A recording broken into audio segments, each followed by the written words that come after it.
This is the historic Cherokee Trail. Cherokee and white immigrants together blazed the trail during the 1849 California Gold Rush.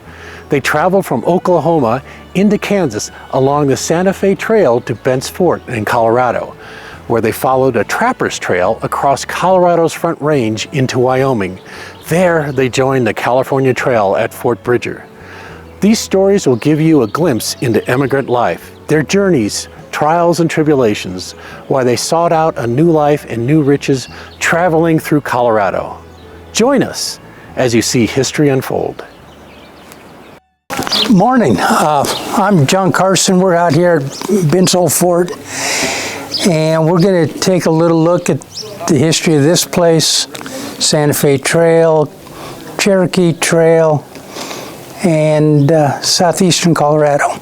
Bent's was a trading post, set up 1833 to 1849. They were in business to trade, mostly with the Indians, Cheyenne and Arapaho, on this side of the river. But also they would catch the travel up and down the Santa Fe Trail. We're actually about as close to Santa Fe and Taos as we can be and still be on American territory. So we're trading with the folks down south. We're pretty close to the mountains. So, I mean, the first real big customer here, Bent's, would have been the old mountain men fur trappers, bringing their beaver down, trading for whatever they needed before they headed up into another trapping season. But like I said, the big idea here, it's a private enterprise. Charlie Bent, William Bent, Saron St. Vrain have set up a partnership, and they're here to make money trading. They're bringing in goods from all over the world down the Santa Fe Trail and trade them for, again, beaver pelts, buffalo hide. Quite frankly, anything with hair on it was worth something here. They're in business here for 16 years, and it's a pretty peaceful place. I mean, if you're looking for stories of attacks and those kind of things here, confrontations, it's not going to happen. Well, it makes sense. We've got things people need, people want. They've got things that they want, that they have, that we want. So it's going to be a very amicable situation out here. Being close to the mountains, we're on American territory. The Arkansas River was an international border, not only between the United States and Mexico, but it was also the border used by the tribes. Cheyenne and Arapaho predominated this side of the river, the north side of the river. The Kiowa, Comanche, Plains Apache were on the south end of the river. And until those tribes made their own peace agreements right down the river here, Santa Fe Trail. I mean, William Becknell on his first trip in 21 came this way and then up across the mountains on his way to Santa Fe. But the mountain branch, or Bent's, the Bent branch, some called it, wasn't used a whole bunch until this place was built. And the main reason, well, a couple of reasons. Number one, this is the only place for a traveler on the Santa Fe Trail to replenish. I mean, the last place back east would have been the Council Grove area, hundreds of miles, weeks and weeks of travel. So if you need repairs on your wagons, you need fresh animals, you need supplies, provisions, this is the only place that you've got to get those things. A little background on the owners.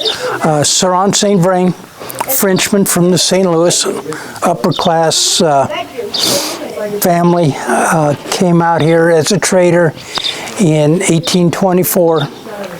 The two Bent brothers, Charlie and William, they'll come out here in 29 after after Charles was done with his travels up and down the Missouri.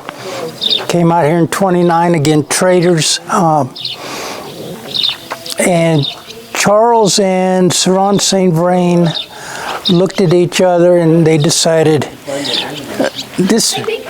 we can make this work better.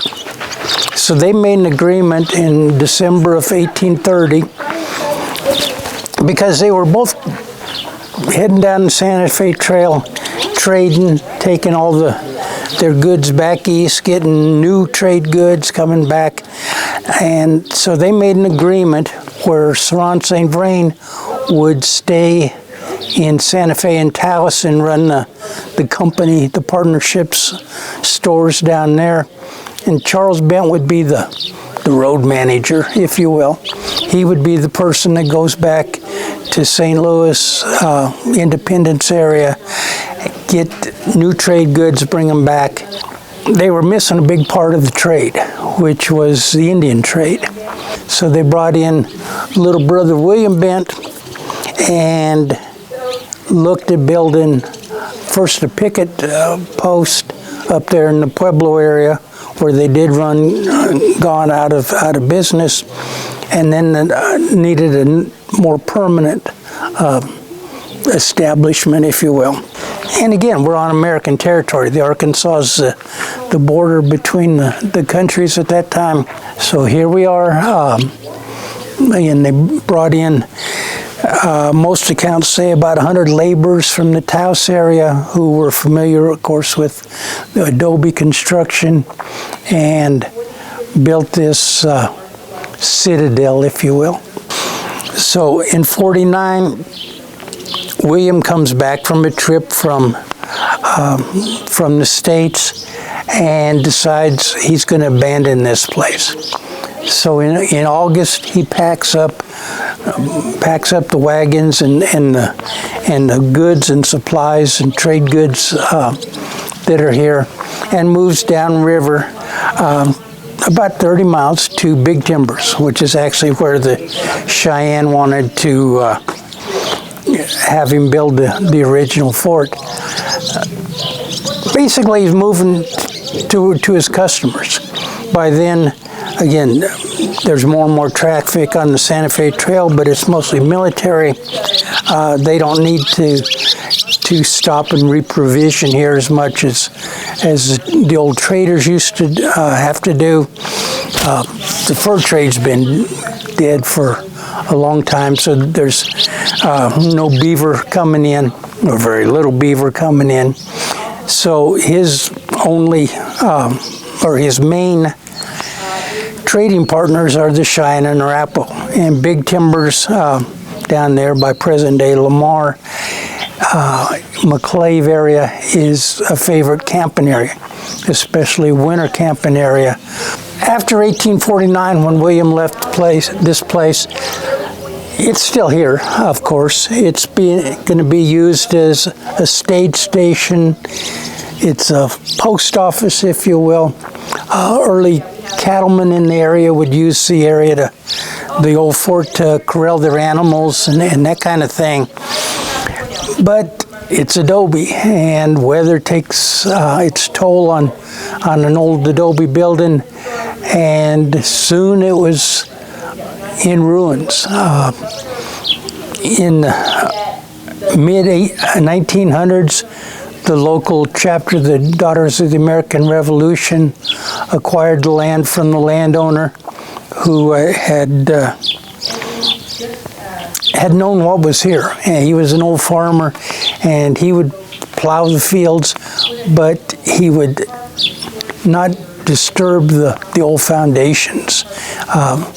His family had been involved with Bent St. Vrain Company. He knew the importance of the area. Now the DAR, like I said, took good care of the place as mentors of the place. Eventually they transferred the area to the State Historic Society of Colorado, and there was always talk about putting the place back together. But that's a real expensive tasked. So the National Park Service took control of the place from the State Historic Society, and they began their research, their archaeological digs, mostly in the 1950s and 1960s. And with the bicentennial coming up in 1976, this was going to be one of the bicentennial projects in the National Park Service.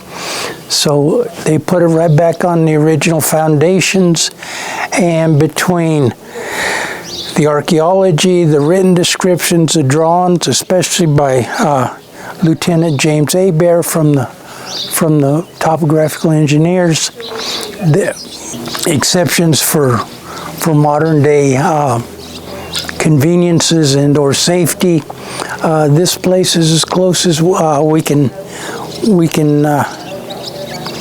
figure to the way it was, especially in 1846 when Hebert came through here and made his drawings, his paintings of the area. So thanks for joining us here at Bent's Fort. Hope it at least whetted your appetite on visiting the place.